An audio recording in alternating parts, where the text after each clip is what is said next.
తనకు ఓటేసి గెలిపిస్తే గ్రామాన్ని అభివృద్ధిలో ముందు వరుసలో నిలబెడతానని సచివాలయంపై ప్రమాణం చేశారు. సర్పంచ్ అభ్యర్థి గుర్రాల శ్రీనివాస్ తనకు బ్యాట్ గుర్తుపై ఓటు వేసి గెలిపించాలని ఓటర్లను అభ్యర్థించారు. సిద్దిపేట జిల్లా దుబ్బాక మండలం తిమ్మాపూర్ గ్రామంలో సర్పంచ్ ఎన్నికల ప్రచారం హోరాహోరీగా సాగుతుంది. సర్పంచ్ అభ్యర్థి గుర్రాల శ్రీనివాస్ తనకు బ్యాట్ గుర్తుకు ఓటు వేసి గెలిపించాలని కోరుతూ ఇంటింటా ప్రచారం నిర్వహించారు.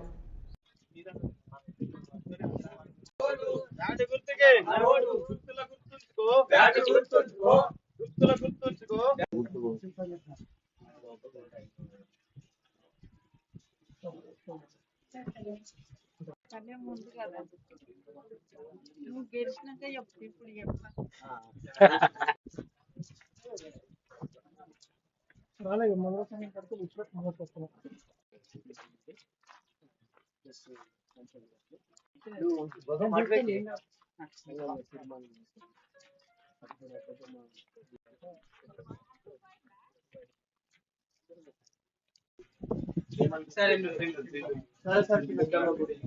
ముందు కదా నువ్వు గెలిచినాక చెప్పు ఇప్పుడు సిద్దిపేట జిల్లా దుబ్బాక నియోజకవర్గం దుబ్బాక మండల పరిధిలో తిమ్మాపూర్ గ్రామ పంచాయతీ సర్పంచి ఎస్సీ రిజర్వేషన్ అయిన శుభ సందర్భంగా గుర్రాల శ్రీనివాసుగా నేను పోటీ చేయడం జరుగుతుంది.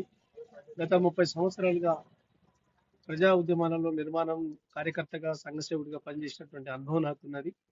గ్రామస్తుల అందరి దీవెనలతో సర్పంచి అభ్యర్థిగా నిలబడడం జరిగింది. గ్రామ పెద్దలు అందరి సహకారంతో నేను ముందుకు ఆత్మవిశ్వాసంతో ముందుకు నడుస్తా ఉన్నాను. ప్రజల దీవెనలను బలంగా అందిస్తా ఉన్నారు. తప్పకుండా తిమ్మాపూర్ గ్రామ పంచాయతీ ఈ పురిటిగడ్డ అడ్డ మీద మార్పు కోసం, మరో అభివృద్ధి కోసం చిత్తశుద్ధితో ప్రజలు పెట్టుకున్న నమ్మకాన్ని కాపాడే విధంగా అభివృద్ధి బాటలో నడిపిస్తానని ఈ సందర్భంగా నేను మాట ఇవ్వడం జరుగుతుంది.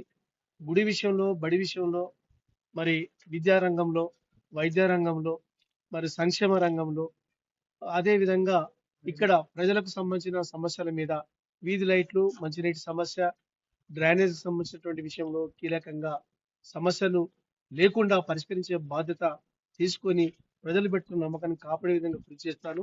అందుకోసం నాకు తిమ్మాపూర్ గ్రామ పంచాయతీ అభ్యర్థిగా నాకు బ్యాట్ గుర్తు రావడం జరిగింది. ఈ బ్యాట్ గుర్తుకు ఓటేసి సీరియల్ నంబర్ 3 ఆ 3 నంబర్లో ఉన్నటువంటి బ్యాట్ గుర్తును బలంగా గుర్తించి మాకు ఓటు వేసి గెలిపించాలని తిమ్మాపూర్ ఓటరు మహాసేన ప్రజలందరికీ సందర్భంగా నేను విజ్ఞప్తి చేస్తున్నాను. మరి అన్ని పార్టీల వాళ్ళు, అన్ని ప్రజా సంఘాలు, కుల సంఘాలు, మహిళా కార్మికులు, బీడీ కార్మికులు, మరి అంతేకాకుండా రైతు కార్మికులు, సెంట్రింగ్, సుతారి అన్ని వర్గాల ప్రజలు కూడా అండదండలు అందించి నన్ను ముందుకు నడిపేయడం జరుగుతుంది. వారి నమ్మకాన్ని కాపాడే విధంగా బాధ్యత వహిస్తానని, స్థానికంగానే ఉండి సమస్యల పరిష్కారం కోసం చిత్తశుద్ధితో కృషి చేస్తానని ఈ సందర్భంగా నేను మాట ఇవ్వడం జరుగుతుంది. ఎందుకనంటే 1992 నుంచి నిరక్షరాస్యత నిర్మూలన, అక్షరాస్యత సాధన కోసం కృషి చేసి వయోజన విద్యా కేంద్రాలలో అక్షరాలు నేర్పినటువంటి చరిత్ర నేపథ్యం నాకుంది. అంతేకాకుండా మార్పు కోసం నవజ్యోతి మహిళా సంఘాల నిర్మాణం ఫౌండేషన్ కూడా చేయడం జరిగింది ఈ ప్రాంతంలో.